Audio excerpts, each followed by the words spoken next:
మీరు మీ అభిమాన shows and serials TV కన్నా ముందు ఈటీవీ విన్ యాప్లో చూడండి. Download and subscribe to ETV win app. 99 రూపాయలు మాత్రమే.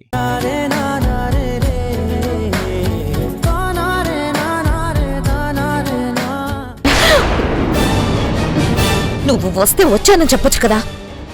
అదేంటి వసుదా, నువ్వు రోజు తిరిగే ఇల్లే కదా, ఇక్కడ ఎందుకు అంత భయపడుతున్నావు? నా భయం గురించి నీకు అర్థం కాదు. ఏదో జరుగుతోంది, అదేంటో తెలియడం లేదు.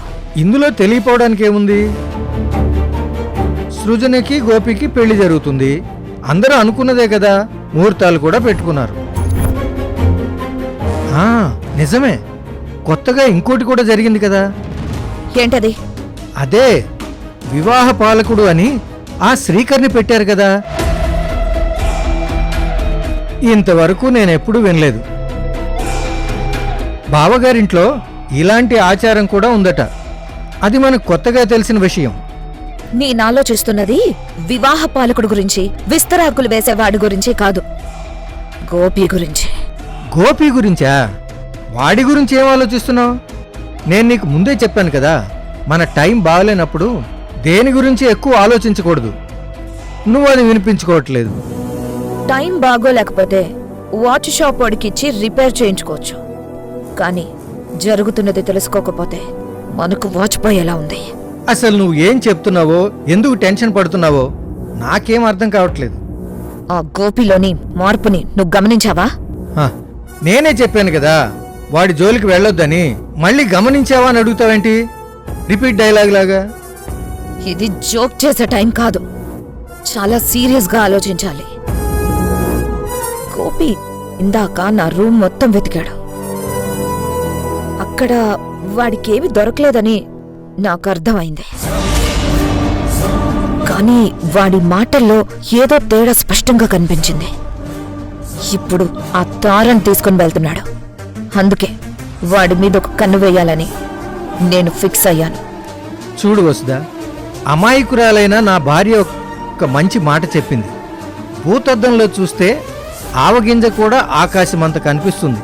అదే అద్దంలో ఆకాశాన్ని చూస్తే ఆవగింజలా చిన్నగా కనిపిస్తుంది. మనం చూసే చూపుని బట్టి మనలో భయం పెరుగుతుంది. ఆ గోపి విషయంలో మరీ ఎక్కువ ఆలోచించి ఎక్కువ భయపడుతున్నావేమో. ఒకసారి ఆలోచించు. మనం నమ్మకంగా ఉంటూనే నమ్మక ద్రోహం చేస్తున్నాం. సాగినంత కాలం ఇది బాగానే ఉంటుంది. చిన్న తేడా వచ్చిందనుకో, మన బతుకే బస్ స్టాండ్ అయిపోతుంది. అడుక్కు తినడానికి కూడా పనికి రాకుండా మన పరిస్థితిని మార్చేస్తారు. అందుకే దేన్ని అంత తేలిగ్గా తీసుకోకూడదని నేను నిర్ణయించుకున్నాను. గోపి విషయం నేను ఆలోచిస్తాను.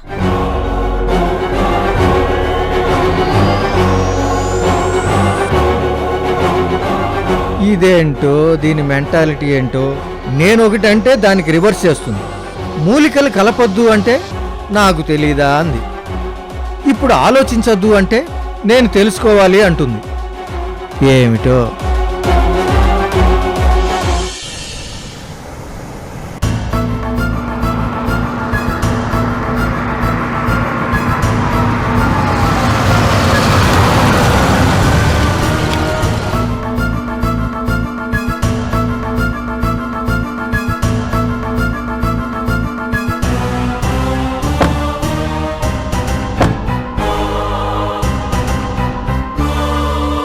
సరే గోపి, ఇక్కడ దాకా తీసుకొచ్చినందుకు థ్యాంక్ యూ. అదేంటి తారా మేడం, ఏదో పరాయివాడికి చెప్పినట్టు థ్యాంక్ యూ అంటున్నారు?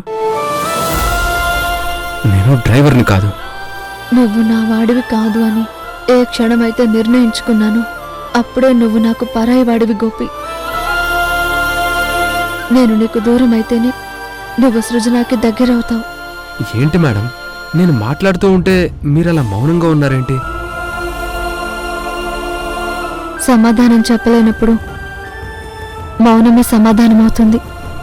నేను సమాధానం చెప్పలేనంత గొప్ప ప్రశ్న అడగలేదు.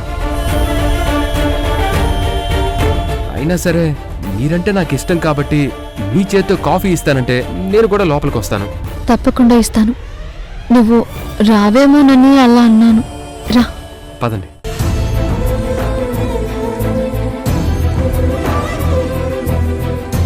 నేను వసుధ గురించి తెలుసుకోవాలి కాంతారా.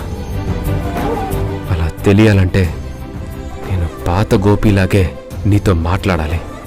అప్పుడే నువ్వు వసుధ విషయంలో అన్ని నిజాలు నాతో చెప్తావని నాకు తెలుసు.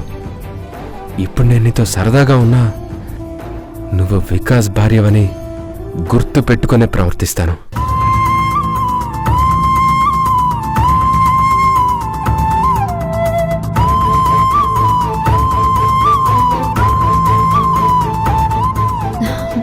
బాబు ఇంకా పడుకోలేదా?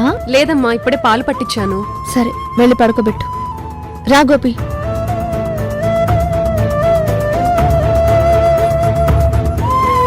చెప్పు గోపి, కాఫీ టీ ఏం తాగుతావు?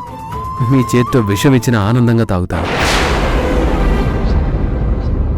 ఏంటి మేడం, చిన్న జోక్ చేసినా అంత ఫీల్తో చూస్తారు? సరే ముందు మీ చేత్తో మంచినీళ్ళు ఇవ్వండి మేడం.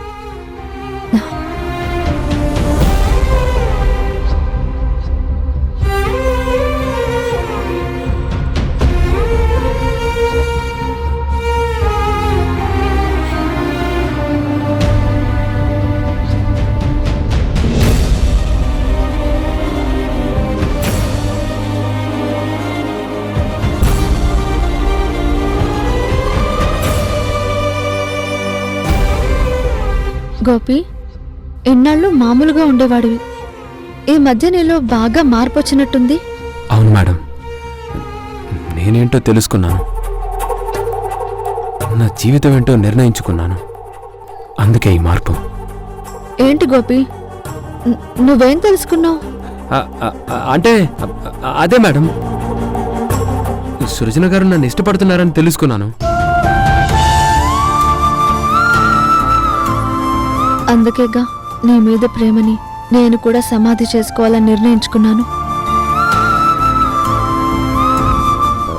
సరే కానీ నేను మిమ్మల్ని ఒక విషయం అడగాలని అనుకుంటున్నాను, చెప్తారా? ముందు నువ్వు అడిగితే కదా చెప్పడానికి. అది ఆదిత్య గారి ఇంట్లో ఉన్న వసతి మీద మీ అభిప్రాయం ఏంటి?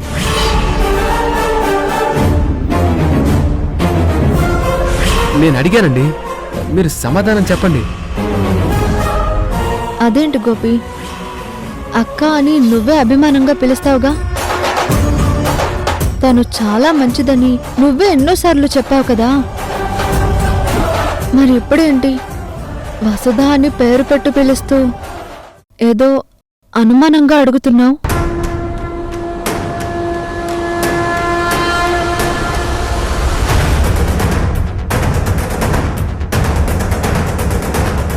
తన గురించి నీకేమైనా తెలిసిందా?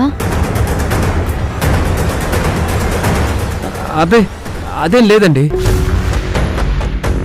ఆ ఇంటికి కాబోతున్న అల్లుండి కదా, ఆ ఇంట్లో ప్రతి విషయం నేను తెలుసుకోవాలి. అక్కడున్న వాళ్ళందరికీ ఏదో రకంగా రిలేషన్ ఉంది. కానీ ఈవిడ మాత్రం బయట నుంచి వచ్చింది కదా. ఇప్పుడు తన ప్రవర్తన కూడా కొంచెం విచిత్రంగా ఉంది. మీరు మనుషుల్ని బాగా అబ్జర్వ్ చేస్తారు కదా,